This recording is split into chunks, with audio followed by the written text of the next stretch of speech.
There's one thing I love words. And I love it especially when people are using it to describe themselves. You know, it's different when you are talking about yourself, it's different when somebody is trying to describe you, and it's different when you're trying to describe yourself. So, welcome to another episode of Dialogues with Islamia. Here, we talk about people, and people talk about themselves as well. My name is Islamia Adekola. I'm your host, and I'm so glad to have you back here for another episode of the show. And as usual, I have somebody that is very intriguing. You know, I feel like, we should know more about these people because we're working amongst people that have great potential. I mean, they have great stories to tell, and I'm so happy to be able to bring it your way. Today, I have someone that has such a cute name. I mean, if I had that name, you will know rest. I have Elias Omolola. She's a business owner, a brand strategist, and an influencer. Hello. Hi. The Iyalaje of fine clothes. When you're talking about fine clothes, like she's number one there like this. What's up?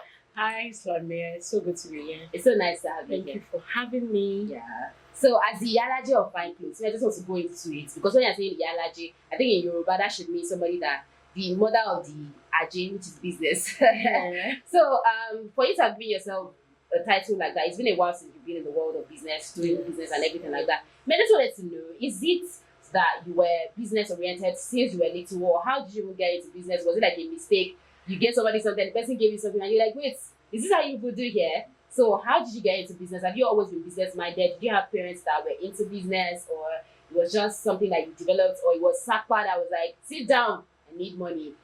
Should I be honest? Okay. Na collabo. Na collabo. It's like a collaboration, right? Because my parents are actually business owners. Okay. My dad, he owns like this wood he has a store. He has some stores in a plank market where they sell wood, formica, wood, anything wooden, things so that things they used to make chairs, couches, the raw form. And my mom, I think my mom is really Iyalaje because my mom she can sell anything to you. Like she can package anything to you that you buy.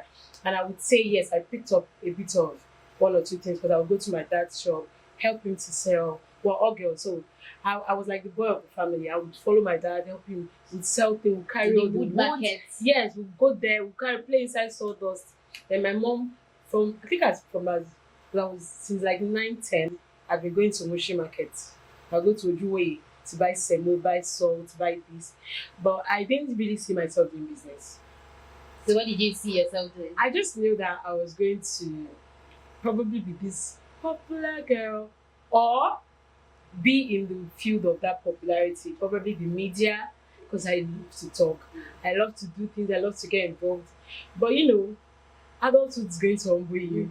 When I got into uni, I was not doing anything. I didn't learn a trade. But I knew that I was always teaching. I love to teach. I love to talk. So I was either going to be a teacher, a media personnel, or a public speaker. Those were the three things. Did you try being a teacher? I have. Maybe like during your I am NYSC. still a teacher. Okay. Yes. So I did. In fact, when I go into uni, I went to study educational management. Yes. So after that, I was teaching. Teaching was like part of my side job. I teach. I used to volunteer for non-governmental organization as a teacher. Yes. So that's what I used to do. Until my final year, I now realized that I think I wanted to switch into business because my other friends that owned businesses, I could easily just see you and sell anything to you, and they are the one making the money. So it was more of like, hey, I need to make money too, and I know I could do this. So I walked into somebody, I think it was like a random person I had bought from her once, and I just wanted to write a letter that I can sell this. If you give me a chance, you would say. But I did not get to write the letter. I just said, why would I write the letter when I can just walk in? I walked in, I told them I wanted to see the CEO. I told them, I don't have anyone to start. That was it. And I just took the bag home. I went to knock on all my own stuff.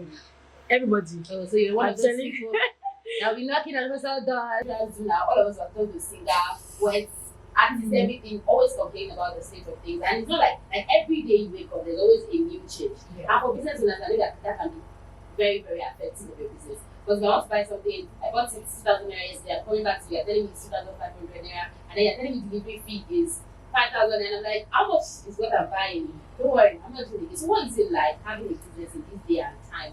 How is it? Like, do you ever feel like you just want to follow your job and go back home, or how is it like doing business now in Nigeria? Having a business is like being on a roller coaster. Have you been on a roller coaster? Yeah. You don't know when they will change the reading. They will start slow, and then when they start slow, they might be like, "Oh, you guys are having fun. Let's increase it," and then you say, "Let's decrease it." So it's like a roller coaster. Today it's good, it's fun. When you are making money, it's sweet. To be honest, I won't lie. Because you can just sit down and someone will just be like, you know what, tell me I'm part of you, I don't want to do, I want to buy this, I want to buy that. Of course it's good. But the things that come with it, if you're not mentally prepared, it can drain you. It's not, I feel like every business there like there's a part of us that's like we're mad. We're mad, but not not the rewarder madness. But because the things that you would see, and it's like something nobody will prepare you for. Even when you think that you've read all the books, you go to classes, you are good, you have a BSc, you have masters in business. The reality, nothing will prepare for you because you will learn on the job. You can't learn before it. You learn doing it. Because there are things that will happen that you be like, oh, I didn't notice. You tell yourself now, oh, I already stated my rule. I'm not refunding, I'm not exchanging. They read it. And then someone will come to you, they'll come to you with a lawsuit that in the clinical of Nigeria law, you should make a report. And you probably did not know that. And then in the going and come, you just realize that I should have just refunded this person. Why am I going through this stress? And it's not because you don't want to refund, because refunding takes a lot that people would see. They'll think, people tell them, they'll send it back. No. If there's a structure, it can affect your plan. What if you have a target for today? What if the bank that you use is meant to make money and you can't take out money until a certain time? What if it's a fixed account? It's a lot of things, but people don't know. They just assume that you take money some minutes ago, now you can't refund. Please refund my money, and a lot of other things. So as for the price increase, it is well. It is well. That's the only thing I can say, because it's not even something that's within your plan. I can buy an outfit for 8K today, sell it for maybe 10, 15 or 12K, depending on the cost that comes with it, because costing is another problem that we don't talk about. Other people tell you, if I saw it cheaper somewhere, go and buy it. Yes, go and buy it, because somebody that is in the market, who all you have to do is to buy this thing, take it to the market, they have a store, they don't need to do anything, they have people who walk in to meet them. They can decide to use 400 naira to sell. I mean, they can. You don't know how much they are paying for rent. They can decide to use 1,000 naira to sell. But for an online business owner like I am, and also someone who owns a physical store, it's two different things. I'm paying rent, double rent at that. Paying rent online, people think being online is cheap. My data, I buy 100,000 naira data. So, and it doesn't mean that it will last 1 year. Okay. They will tell you, oh, it's 360. No, it will not. That's a lie. There are times where it doesn't even last up to even 6 months because of how much you consume. You come online, you post, you have to think of data, you have to think of editing, all these tools that you need to do for the online space to look good. Because if it doesn't look good, people will still tell you, oh, this page looks basic. So all this costing, fuel, the fuel that we're using to shoot, the time, so it's not going to be the same. Those are the struggles that we don't even talk about enough. But people think it's okay to wake up and just create a page and just start. People, I think what maybe people feel like, maybe this person is doing business and making money. Because when I look at you now, it's seems like I should go open my own shop too. Yeah, but I don't have to get all of this. When you get there, nobody will tell you. I'm okay. I will live through that. I think I'm fine. Yeah. And you were mentioning something about business owners having to be mad. But we know that it's not only business owners that are mad. I mean, I know that normally Nigerians, we are people that will usually test each other's patience. Yes. And it can be very hard. As a customer myself, I know that sometimes I'm like, I want to buy something from somebody. I'm like, why are you responding to me this way and everything like that? So how do you, let me even ask, what's your maddest or craziest experience ever with a customer that led you like, it's not your fault, so it's because I'm looking. When you first started your business, what was the craziest one that shocked you that you were like, I don't deserve this? Like, why am I going through this? Okay, so first of all, I was raised in Lagos. I'm a Lagos girl. I lived in a lot of places in Lagos. But I feel like for me to get to a certain level with you, it means you are the one that has a problem. It's not me. Because I would go all out to make sure you're comfortable. I refund customers. I exchange items. Yes, people will say don't do it. Because in fact, I've regretted doing it sometime where it looks like I'm like, why did I even think I need to be nice to this person? But I had to for my own business integrity. But yes, I've had a crazy experience. I've had crazy experiences. So I've had customers that would walk into shop. They will go, like you're coming to a store. It's not even online now. You're coming in. You're coming to check what you want to buy. You're seeing it. In fact, you would even say, "Can I try out this outfit?" You've tried it out. It fits so well. You take it home. You've paid. Then you call the next day. Hello, Lola. My husband said this clothes. He does not like it on me. But Are you okay? okay. Check my point, because now it's not even an online thing where they say, "Well, I didn't know this was fitting." You came, you wore it. In fact, there are times where they would even call their significant other and say, "Baby, draw to camera." Yeah. They will do all that. Now you go home and tell me the next day. Now in that situation, what do you have to do? People who have different opinion. They tell you, "Oh, it's okay. You should have a delivery return policy that lasts for maybe 7 days." It's not that simple. Even I, as a vendor, there are things I would want to return to my supplier. They won't collect it from me. So why would I collect for somebody? So that has happened. But I think the one that baffled me the most was the time I ran it. I used to sell thrift before I started selling strictly brand new. And it was sweet. I had a lot of customers because my things were very affordable. I had clothes for even 500. So when I do sales, people always tell everybody, this lady, she sells really amazing things. And there was this particular lady, she used to buy from me before, so she was not new. So then she texted me, she bought some things. I kept telling them, this sales, no refund, no exchange. Once you buy it, take it. There was always rules. I always make rules. I always show you the rules. I'll tell you what you need to know before you pay. It's not about the money for me. So she bought all the things. I was asking her, please make sure that this thing that you're buying, they are your size. Make sure you know your size. If you don't know your size, send your measurement to me. Let me tell you. She said she was sure.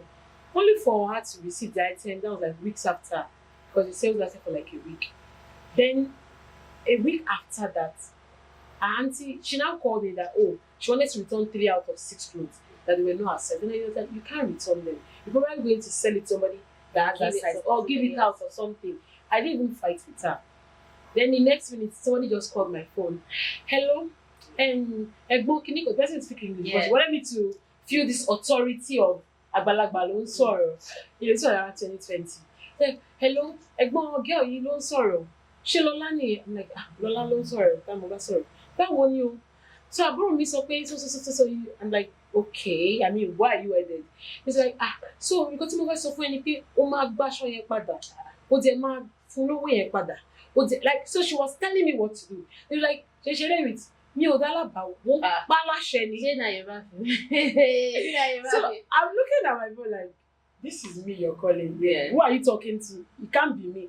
Like Kale ń bá sọ̀rọ̀. Like you want to like bóyá ṣe number pé kò jẹ́ pé mi lè ń bá sọ̀rọ̀. Am I your child? Like mi ò orí pé mo bẹ́ẹ̀ fún tútù ṣe. Like I'm not collecting it. I mean, that's it. That's final. The way you said your final thing. Then she was like, tó bá di àárọ̀ ọ̀la, mo máa wá sí shop ẹ̀. I said, but I sent her there. I said, address me, police station, fẹ́lẹ̀ lè bá mi. And she was like, ṣé mi náà ló ń dá lóhùn? I'm like, na ṣe bí ẹni fẹ́ wá. Ẹgbẹ́ mi sọ pé wá within 10 to 4 because time tí màá wà around. Ó náà dákẹ́ rí mi. And the next morning, she called. She just started shouting. I think that was what that baffled me because I was not expecting that. Ashawoshi. And you told me to see back. Like, she just switched on me. And my sister was literally like, did you say something? I didn't see anything. And she never came. Till today, she never came. So it just taught me something at that time that don't back down because I knew I was wrong. I was right. I was not scared. If I do something wrong, it's a different case. So I'm like, what would you say? I mean, let's take ourselves to court. What would you say? So yeah, I think talking about what that taught you, I'm sure that you might have learned a whole lot of other lessons from doing business, like patience, for example, because it's like just buy what you want to buy and go. So like, what are those lessons that you've learned from doing business? Because I feel like it's not easy handling money and knowing how people can get as well can be crazy. So definitely it would have helped you in like character development as a person as well. So like, what are those lessons that? So I think I will list them and I won't give it this. I'll just say them as much as I remember. So people will say, don't do 9 to 5. Doing a 9 to 5 business is easy. Blah blah blah blah.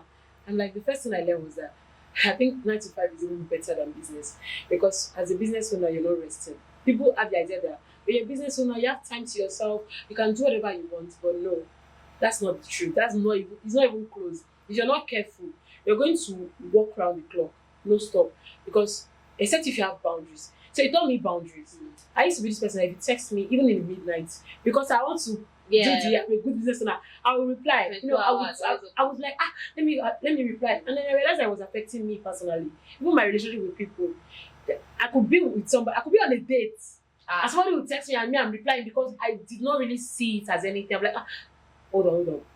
And then, somebody's going to be like, what are you doing? And I'm like, I'm not paying attention to my customer. Or somebody's calling, hello, driver. It's just you could. I realize that there's a structure that needs to be put in place because I can't keep doing this. I can't. Then I used to have holidays. Even on Christmas. What started you would be even when I first started, I used to do it because I used to feel like, why are you invading my privacy for business? But sometimes they will tell you, indulge them, do this. But I realized I was not even comfortable with it. So it taught me patience. Yeah, I'm a patient person to a certain point. But yeah, it taught me extra patience because now I realize that before, when a customer is making a complaint, you as a vendor, because you feel like you're right, you don't no. We don't do that anymore. Now, if a customer wants to make a complaint, let them talk. Let them feel like you're listening to them. It would help you in resolving issues faster. Before they even say anything, start telling. If you have a team, tell them, oh, please, let's get on this. Don't say, no. So when we tell them, okay, I'm so sorry apologize first. I'm so sorry about this. What can we do to help you? Okay. Maybe you tell them, you know what, your next delivery is free. You just make it. But if they are wrong, even when they are wrong, you still need to pacify them. Because customers are always right. So are we always right? Not really. But Nigerian customers, they believe they're always right. Yeah. But they use that term loosely. But you can educate them. So that's why I make random videos telling them, I solve them a lot. So those of you that would think you can, even they are laughing about it. Which table is this? I'm like, you're on this table, I'll be ahead. So do better. So yeah, you learn every day. Okay, let's talk about your other parts of Lola, which is being a brand strategist and also being an influencer. How did you get into that? I know you talked about how you've always been like the popular kid and you've always you knew you just wanted to be that person. So how did you now get into all of that apart from the business that you were doing? Was it one day you felt like, I'm already doing this thing with my business? Service that brought me to Ibadan. Then I started my business all over in Ibadan. I didn't know anybody. But I had people who put me on. Like it was easy. Like all the people I met to meet in Ibadan to network. I met them in one place and they introduced me. So it was easy to quickly know who was who. But I realized that I wanted to also make an household name for myself. So I did that by just doing through my business. I was like, this is the only way I can show myself. Yeah. Which other way? Okay, so people would reach out to me, please, I need your help with this. What do you think I should do? It was getting random help. And please, the customer just said this to me, Lola, please, I think you started a business. Please, can you help me? And there was a time in 2020 during COVID where I organized the class. People always complain there was no sales. Lola, why you're making money? We're complaining of COVID. How are you even making money? That's part of I entered into business. The business was not really about money is good, but for me it wasn't. It was more because people used to compliment me when I was in uni. Then that, oh my God, where did you get it? You must be from a rich family. And I'm like, why are you? Because they used to, but the way you combine it, the way you draw. What kind of person are you apart from the whole business thing? Okay, if I was not a business owner, I'll probably not be online. Probably just live a random private life somewhere with the people I love. I love family a lot. I love my friends. I love to do things. I'm a loner, so that's hard to believe, but I love my privacy a lot. I would not be going all out for somebody who is not going all out for me, right? should be kind to them, but I don't have to. I don't owe anybody anything like that. Not in the context that people say it, of course, but yes, I would support my people. As much as you want to support them, yes, you can't take everybody's pain away. You can't be supporting everybody. You're supporting them with your last life. They will still feel that you're not supporting them. So why not? Okay. So what about people that always like women entrepreneurs are the word you used earlier? They're prostitutes. There's always another thing. Once somebody see that, some people once they see that you have your own business, they feel very threatened. And also that's another thing. Like, do you ever have a problem like that with relationships where somebody say, "Oh, you're a business owner. Oh, sorry, I don't think I can do this," because that's also a thing. That's the word, the gelato word. Okay. Where does it originate from? Gelato. Paris. Wait, gelato. I know that. It's not Paris. Yeah, close. It's not Paris. Continent. Gelato. It's France. Paris, France. No? I know it's surrounding. It's in Europe, yeah. Wait. Let me give you hints. Okay, hints, please. So it starts with the same letter that ice cream starts. Similar that, yeah, the country in Europe. Yeah. Ireland. No, but okay, all right. Thank you so much for coming. Thank you for having me. All right, that's it. That's this Thank you, episode guys. of that Blog to Islamia. Be sure to subscribe.